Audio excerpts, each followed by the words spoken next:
Bonjour, voici une petite capsule vidéo pour apprendre à additionner des fractions. On va commencer par le point 1. Lorsqu'on va additionner un quart par un quart, qu'est-ce qu'il faut faire? Il faut les mettre ensemble. Donc, un quart plus un quart, ça donne 2 quarts. À ce moment-ci, on peut apprendre la première règle. Lorsqu'on additionne deux fractions, il faut additionner les numérateurs. 1 plus 1, ce qui donne 2. Et l'autre élément super important, c'est que les dénominateurs, on ne les additionne pas. Parce que des quarts vont rester des quarts. Donc, on ne va pas rapetisser ou agrandir la grandeur de nos morceaux. On va la laisser en quarts. Donc, première règle, on additionne les numérateurs, mais les dénominateurs restent pareils. Au point 2, il y a une difficulté qui s'ajoute. Donc, vous voyez, on a 2 cinquièmes plus 3 dixièmes. Quand on essaie d'additionner ça, purement comme ça, ben, est-ce que ça donne des cinquièmes, des dixièmes? Ce n'est pas la même grosseur de morceau. Pour arriver à additionner ça, les mathématiciens ont décidé qu'il fallait remplacer nos cinquièmes par des dixièmes, par des fractions équivalentes, comme vous pouvez voir ici.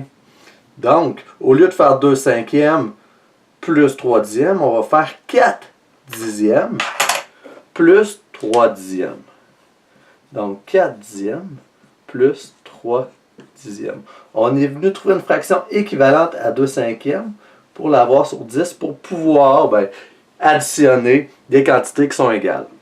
Donc, 2 cinquièmes, ça donne 1, 2, 3, 4 dixièmes, 5, 6, 7 dixièmes.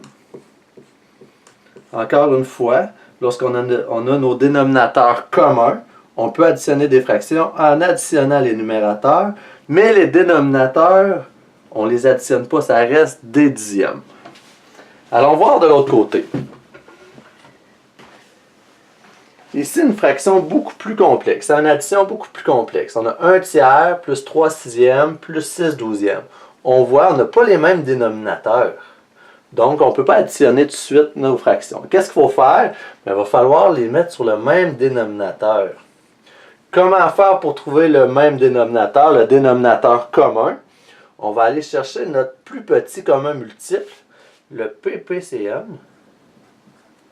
PPCM de 3, 6 et 12. Donc, les multiples de 3, on commence par 3, 6, 9, 12, 15, etc. 6, bon, 6 fois 1, 6, fois 2, 12, okay, 18, 24, etc. Et le 12, on a 12, 24, etc. Donc ici, on a retrouvé notre plus petit commun multiple, qui est le 12. Donc, nos fractions, on va les mettre sur les douzièmes pour pouvoir les calculer.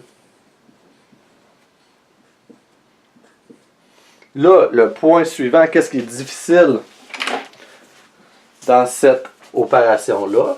Ben, nos 6 douzièmes, évidemment, à nos 6 douzièmes ici, vont rester des 6 douzièmes.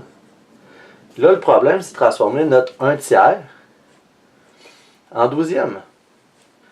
Mais avec les notions qu'on a apprises sur les fractions équivalentes, on est capable facilement de transformer cette fraction-là en douzième. Donc, 3 fois quoi qui donne 12, c'est fois 4. Donc, fois 4 en bas fois 4 en haut. Donc, 1 tiers, ça devient 4 douzièmes. Même chose pour le 3 sixième. Ça donne combien de douzièmes? Ben, 6 fois 2 qui donne 12. Vu qu'on fait fois 2 en bas, on va faire fois 2 en haut, ce qui donne 6 douzièmes. Et là, il reste simplement qu'à additionner 4 plus 6 pour un total de 16. Douzième, on n'oublie pas que nos dénominateurs restent pareils et qu'on additionne seulement les numérateurs. Et voilà, c'était ma courte explication pour savoir comment additionner des fractions.